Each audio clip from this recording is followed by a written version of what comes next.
আসসালামু আলাইকুম প্রিয় দর্শক, আমি বিথু কুইন। আপনারা দেখছেন বিথুর কিচেন। আপনাদের সকলের দোয়ায় আবারও একটি নতুন রেসিপি নিয়ে হাজির হয়েছি। আজকের ভিডিওতে শেয়ার করব রেস্টুরেন্ট স্টাইলে এগ রোল। রেস্টুরেন্টে আমরা যে রোলটা খেয়ে থাকি, বাড়িতে বানানোর সময় সেই স্বাদটা কিছুতেই আসে না।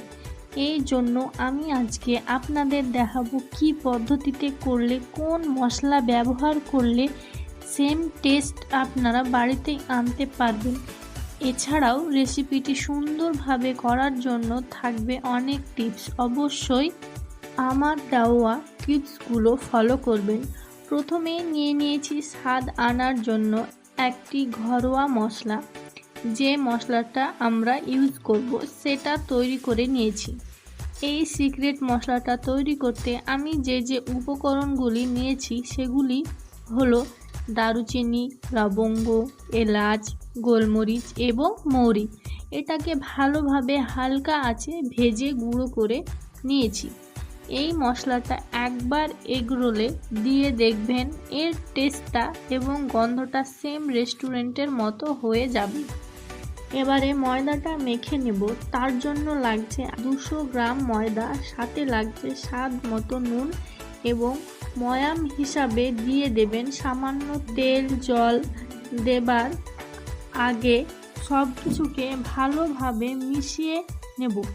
যদি দেখেন এভাবে মুঠো করলে একটি ডেলার মতো হচ্ছে, তাহলে বুঝবেন এটা পারফেক্টলি ময়াম দেওয়া হয়েছে। এবারে অল্প অল্প জল দিয়ে এটাকে মেখে নিতে হবে। আর ডোয়ের টেক্সচারটা একটু এরম শক্ত রাখতে হবে, খুব বেশি নরম করার দরকার নেই। আর ভালো করে মেখে নেওয়ার পর ডোটা আপনাদের রেস্টিংয়ে রাখতে হবে মিনিমাম 30 মিনিট মতো। ঢাকনা দিয়ে ঢেকে দিব। আপনারা চাইলে সুতির কাপড় দিয়ে ঢেকে দিতে পারেন। এবারে এগ রোলটা বানানোর জন্য 3টা ডিম নিয়েছি।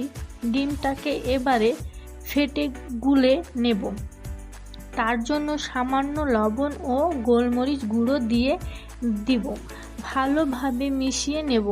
মেশানো হলে লেচি কেটে নেব। লেচিগুলো আপনাদের একটু বড় সাইজের কাটতে হবে। আর সবকটা লেচি কাটা হলে সাথে সাথে বেলবো না, 5-7 মিনিট রেস্টে রেখে বেলবো। এবারে 5-7 মিনিট পর ভালোভাবে বেলে নিচ্ছি। সবগুলো একইভাবে বেলে নিয়েছি। এগুলো ভেজে নেব। দুপাশ ভাজা হলে ফেটানো ডিমটা এর ওপরে দিয়ে ভালোভাবে ছড়িয়ে দেব, যাতে সম্পূর্ণ জায়গায় ডিমের অংশ থাকে। একই পদ্ধতিতে বাকিগুলো ভেজে নেব। এবারে একে একে পেঁয়াজ, শসা, কুচনো মরিচ, গাজর, লেবুর রস, চাট মশলা এবং তৈরি করে রাখা সিক্রেট মশলা ও বিট নুন আর টমেটো সস রুটিটার ভিতরে ডিস্ট্রিবিউট করে দেব এবং কাগজ দিয়ে মুড়ে নেব। 3টি রোলই একইভাবে মুড়ে নিয়েছি। আশা করি সম্পূর্ণ রেসিপিটি আপনাদের নিশ্চয় ভালো লাগবে।